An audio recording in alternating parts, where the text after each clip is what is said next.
Good morning. Welcome to the Unitarian Universalist Church in Eugene. Hello, Zoom friends. We're glad you're with us today as well. My name is Nancy Buffum. I use the pronouns she or he or they. I'm a tall person with short hair, and I'm wearing gray and black today. I am this morning's worship associate.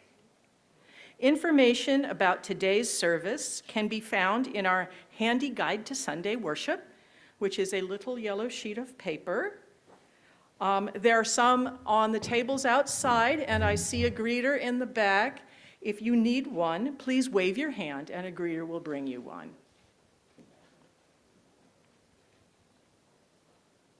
We arrive out of many singular rooms, each with our own truths. We come with troubles, hurt, and fear. We come with anticipation and curiosity. We come to explore and grow. Whoever you are, whomever you love, wherever you are on your journey, you're welcome and you belong here.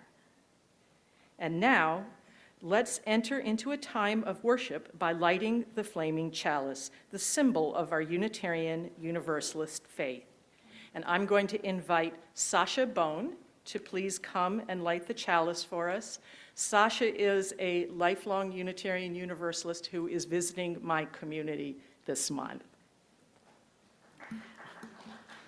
These words from Pema Chödrön. We don't set out to save the world. We set out to wonder how other people are doing and to reflect on how our actions affect other people's hearts. And now, let's say together the words of our mission, which affirm our shared purpose. Empowered by love, we transform ourselves and serve our world. Now that we have cleared away the obstacles, let the love flow. Imani, are you coming up?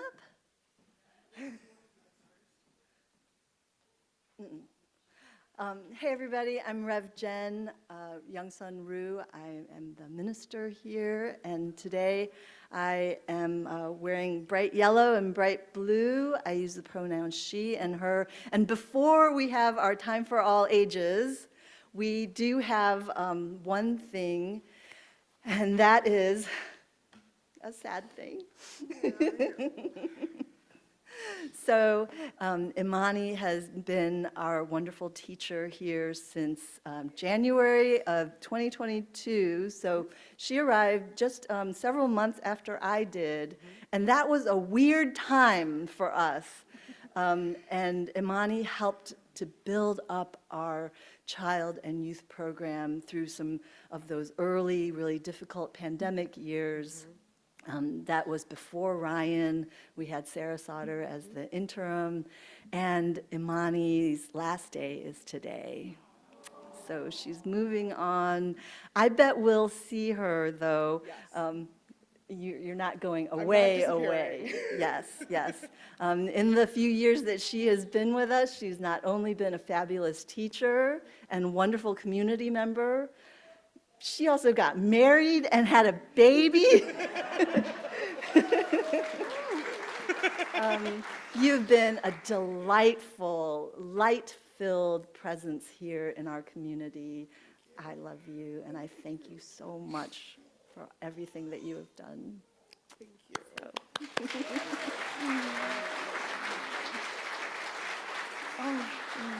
Watch your step.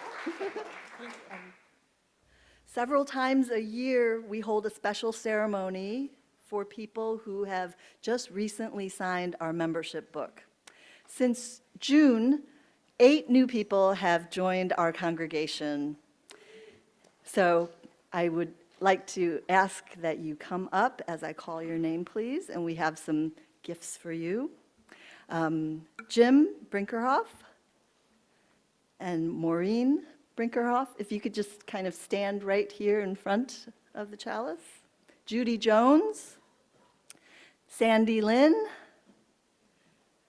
Ellie Moran, Kurt Reuter, Karen White, and Amber Anderson.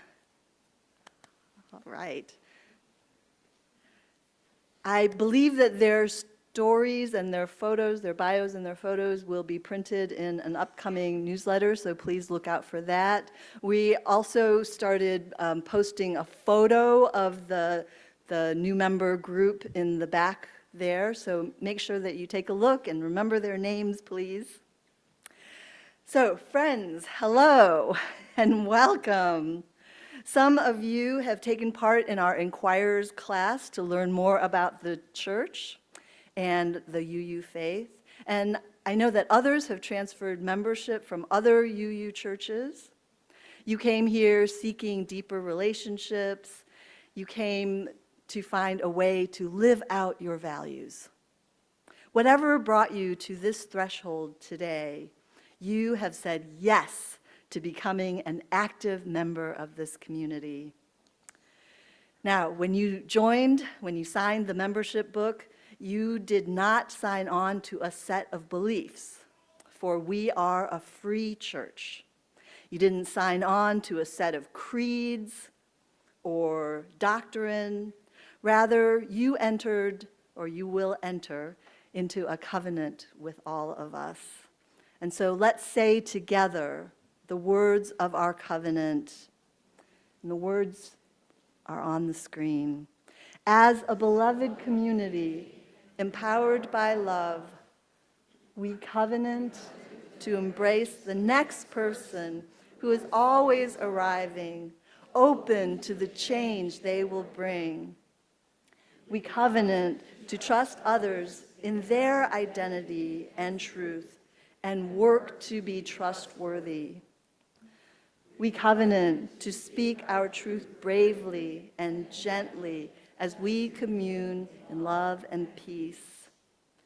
We covenant to make an effort to understand the views of others and make amends when intentions and impact collide. We covenant to expand our connections with the larger community with humility and empathy.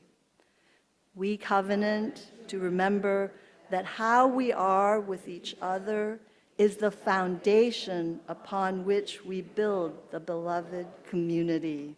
Welcome, friends. Welcome to the community.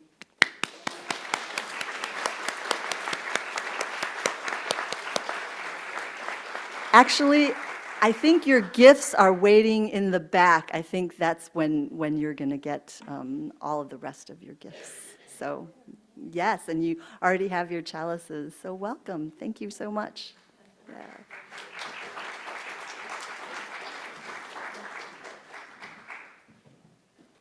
This reading is an excerpt from Letting Go of Hope by Pema Chödrön. The first noble truth of the Buddha is that when we feel suffering, it doesn't mean that something is wrong. What a relief. Finally, somebody told the truth. Suffering is part of life, and we don't have to feel that it's happening because we personally made the wrong move. In reality, however, when we feel suffering, we think that something is wrong. As long as we're addicted to hope, we feel that we can tone our experience down or liven it up or change it somehow, and we continue to suffer a lot. The word in Tibetan for hope is rebwa. The word for fear is dokpa. More commonly, the word red dok is used, which combines the two. Hope and fear is a feeling with two sides. As long as there's one, there's always the other. The red duck is a root of our pain. In the world of hope and fear, we always have to change the channel, change the temperature, change the music, Something because something is getting uneasy, something is getting restless, something is beginning to hurt, and we keep looking for alternatives. In a non-theistic state of mind, abandoning hope is an affirmation, the beginning of the beginning. You could even put abandon hope on your refrigerator door instead of more conventional aspirations like every day in every way I'm getting better and better. Hope and fear come from feeling that we lack something. They come from a sense of poverty. We can't simply relax with ourselves. We hold on to hope, and hope robs us of the present moment. We feel that someone else knows what's going on, but that there's something missing in us, and therefore something lacking in the world. This is where renunciation enters the picture. Renunciation of the hope that our experience could be different. Renunciation of the hope that we could be better. The Buddhist monastic rules that advise renouncing liquor, renouncing sex, and so on are not pointing out that these things are inherently bad or immoral, but that we use them as babysitters. We use them as a way to escape. We use them to try to get comfort and to distract ourselves. The real thing that we renounce is the tenacious hope that we could be saved from being who we are. Renunciation is a teaching to inspire us to investigate what's happening every time we grab something because we can't stand to face what's coming. The beloved Buddhist teacher Pema Chödrön offers this insight. When things start to fall apart in your life, you feel as if your whole world is crumbling, but actually, it's your fixed identity that is crumbling, and that is cause for celebration. These words invite us to reframe our understanding of challenging times, urging us to see them not as moments of irreversible loss, but as opportunities for profound transformation. Rather than clinging to the familiar, Chödrön encourages us to embrace the discomfort of change, understanding that what is truly falling apart is not our world, but the rigid identities and expectations we've constructed over time. This experience of moving to Eugene and entering this role has reminded me of a powerful truth. Sometimes you can't know what you need until you get there. We often try to plan, to predict, and to control the outcome of our lives, but life has a way of showing us that the path ahead is not always clear. It's only when we step into the unknown, when we allow ourselves to be present with what is, that we can truly understand what is needed. This theme of not knowing what we need until we arrive is something that I have long struggled with. My brain craves control. For the past 12 weeks, I have been serving as an intern chaplain in a Trauma 1 medical setting, something I struggled to prepare for. I had hoped that on the first day of that internship, I would have everything I needed to succeed, only to be discovering ways to make that role comfortable until the very last day. Prior to starting that program, I knew I probably needed new shoes, while also kind of hoping that the shoes I'd been wearing for the past few years would last. After all, it was only 12 weeks. However, by the time I got a 4 a.m. page on an overnight, my feet hurt so much, and I knew that I could not work another overnight without new shoes. And within 30 minutes of getting off of that overnight, I had ordered new shoes. I'm actually really glad I didn't get shoes ahead of time, because while my inclination that I needed new shoes was correct, I didn't really know until I worked that overnight what I needed those shoes to be. I would have gotten running shoes or assumed I needed shoes that were more formal. But in reality, what I needed was the ability to stand for long periods of time. This actually became a running theme throughout that internship. Initially, I tried not to carry a bag, hoping to just be unburdened as I floated through the hospital. But after a few weeks, I realized that I am much more effective if I have water, tarot cards, craft supplies, a few holy books, a bunch of stims. And I remember a delightful visit with a Muslim man who saw my collar and said that I probably didn't know very much about his faith. I reached into my bag and I pulled out a Quran and a portable prayer mat. And he told me that it was the first time he had felt seen since he had been in the hospital. He wanted to know what else was in the bag. And by the time I left, we had done a craft. He had asked for a tarot reading, and I felt so much stronger in my skill set, knowing that while the real work is within, it's okay to need some tools. Just as Chödrön's teaching encourages letting go of fixed identities to navigate the present moment, recognizing my own tools helped me stay grounded and effective in my spiritual care work. Pema Chödrön's work is deeply rooted in the Buddhist tradition, particularly in the teachings of Tibetan Buddhism.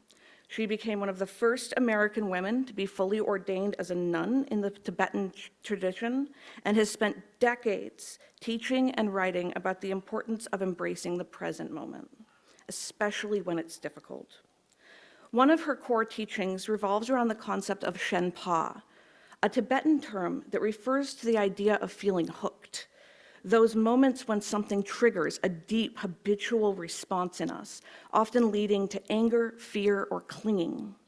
Chödrön teaches that by recognizing Shenpa and learning to stay present with it, we can begin to unravel the habitual patterns that keep us stuck in cycles of suffering. Her wisdom is particularly resonant when she speaks about the crumbling of our fixed identities. Chödrön challenges us to let go of the rigid self-concepts we hold, those ideas about who we are and how we believe we should be. This is a lesson that has been especially meaningful for me as I navigate this new chapter. Moving to a new place, stepping into new roles, meeting all of you, requires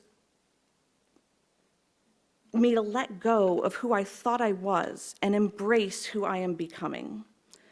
The process is both liberating and unsettling, but Chödrön's teachings remind me that this is where true growth happens, in the space between what was and what is becoming. When the identities we've constructed begin to crumble, it can feel disorienting, even frightening. Yet, it is precisely in these moments of unraveling that we are invited to explore who we might become if we stop holding on so tightly. Letting go of these rigid identities isn't about losing ourselves. It's about creating space to fully embrace the present.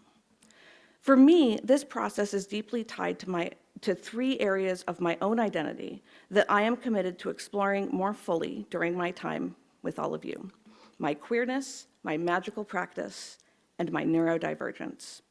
These aspects of myself are not just identities. These are rich, dynamic parts of my being that guide me as I move through the world, and as I set goals towards greater authenticity and vulnerability. I am honing in on these dimensions of myself, using them as a compass for my journey. This journey includes embracing the unknown, cultivating a vulnerable presence, and adapting and reflecting. Living with neurodivergence often means navigating a world that can feel unpredictable and overwhelming, where things don't always make sense in the same way they might for others, as is so common for those who experience adult diagnosis, in my case, autism and ADHD. There was such a clear sense of how my identity has formed around both neurodivergence and trauma, and so many things about myself finally made sense. So, for example, while I have long preferred soft, floaty fabrics, I initially thought I simply disliked coarse materials. What I have come to understand is that this sensitivity goes much deeper. Avoiding these materials is a form of sensory accessibility. Recognizing this, I've reframed my sensory sensitivity as a space of possibility. It's not something to fear or shy away from, but rather a realm where my unique way of experiencing the world opens up avenues for unexpected insights and creative solutions. To navigate this sensitivity effectively, I've developed a set of skills and tools that empower me to create an environment where I can thrive. This includes being intentional about the textures I allow in my life. And I've learned to carry tools with me, both literally in the form of clothing and accessories that serve as stims and tinted glasses to protect against bright lights, as well as metaphorically through the awareness and mindfulness that guide my choices. This goal of embracing the unknown is about leaning into the discomfort of the unknown, much like Pema Chödrön's teachings of Shenpa, this concept of the habitual urge to resist discomfort and cling to certainty. Instead of letting the instinct to resist guide me, I am choosing to stay present with the unknown, allowing my neurodivergent mind to offer its unique wisdom and insights. By embracing the unknown, I create space for genuine connection. True authenticity often emerges in these moments of surrender, where I am willing to be vulnerable and acknowledge that I don't have all the answers. Embracing the unknown, therefore, not only supports my personal growth, but also helps cultivate the ministry and community that I want to serve in my time here. My second goal, cultivating a vulnerable presence, is deeply entwined with my queer identity and the unique challenges and strengths that come with it. Navigating a world that often pressures us to conform to oppressive structures requires a profound commitment to queering spaces. I have spent much of my life lacking the language to describe my gender and sexual identities, feeling that my high femme presentation excluded me from being non-binary unless I embraced a more androgynous presentation. When I started just using they, them pronouns, it was the first time that I realized that my identity is mine alone, and that if I want my gender identity to be a soft pile of fabric, so be it.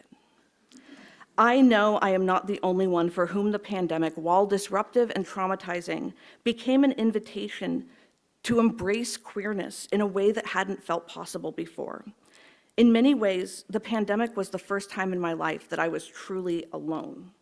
And although I learned that I love and need solitude, I also discovered the necessity of community and the vulnerability required to engage in deep shadow work, confronting all aspects of my queerness, from gender and sexual identity to neurodivergence and magical practice. So, instead of retreating from difficult emotions or concealing those vulnerabilities, I am committed to expressing and experiencing these feelings openly. This means confronting fears, doubts, and insecurities, both internally and in my interactions with others. My goal is to model what it means to live authentically and openly, using my queer identity not just as a personal strength, but as a means to build deeper connections. Through this process, I hope to cultivate a ministry that is compassionate, supportive, and deeply rooted in the shared human experience of navigating these uncertainties together. My third goal, adapting and reflecting, is intricately connected to my magical practice. Magic for me is fundamentally about transformation, taking the raw materials of life and working with them to create something new, never before seen, creations of wonder. This goal encourages me to regularly reflect on my experiencing, noting how my understanding of my needs and strengths evolves over time. It involves staying open to change and recognizing that the wisdom I seek may reveal itself only as I navigate the challenges of life. By integrating my magical practice into this process, I can hopefully become more attuned to my development in this community. This adaptability will enable me to better respond to the needs of those I serve and ensure that my ministry remains relevant and impactful as my understanding of what it means to be in this community expands. It is essential to recognize that embracing discomfort does not mean we reject comfort or ignore pain. This is about finding balance, acknowledging that while discomfort can drive growth and transformation, comfort provides the support and security we need to navigate both of these challenges. Being trauma-informed means preparing ourselves not only to anticipate challenges, but also to respond with kindness and empathy. It's about creating an environment where we can face discomfort with compassion, allowing ourselves and others to grow from these experiences while remaining grounded in the support that comfort provides. By fostering a space that respects both discomfort and comfort, we build a foundation of trust and resilience, which strengthens our ability to navigate these transitions. As I step into this role with this congregation, I am committed to working together towards our shared goals. Together, we can create an environment where each of us can engage with life's uncertainties openly, find strength in our vulnerabilities, and grow through the transformative power of our shared experiences.